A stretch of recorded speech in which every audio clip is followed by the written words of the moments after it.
กูต้องตื่นเช้ามาตอบมึงเลยนะเนี่ยเหม็นว่าไงเจ้าพ่อหนุ่มมาหัวเราะสะใจที่น้ำท่วมไทย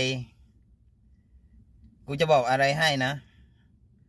บ้านมึงก็ไม่แพ้บ้านกูหรอกไม่น้อยหน้าบ้านกูหรอกถ้าไม่ใช่คนในพื้นที่ที่โดนน้ำท่วมจริงๆมึงก็คงไม่รู้หรอกนะเพราะว่าบ้านมึงปิดข่าวทั้งอินฟูทั้งสำนักงานข่าวนี่สร้างเฟกนิวกันบานเลยบางข่าวน้ำท่วมบ้านมึงนะบอกว่าน้ำท่วมกรุงเทพไอ้เหี้ยมึงคิดได้ยังไงหลอกแม้กระทั่งคนในบ้านของตัวเองนี่มึงมาดูหลักฐานนะนี่คือน้ำท่วมที่บ้านมึงนี่คือคลิปจากชาวบ้านที่เขาเดือดร้อนจริงๆมันก็ไม่ได้น้อยหน้ากว่าบ้านกูเลยนะเว้ยยังไงพวกมึงนี่หลอกคนไทยไม่พอหลอกต่างชาติไม่พอหลอกกันเองด้วยสุดยอดเลยว่ะ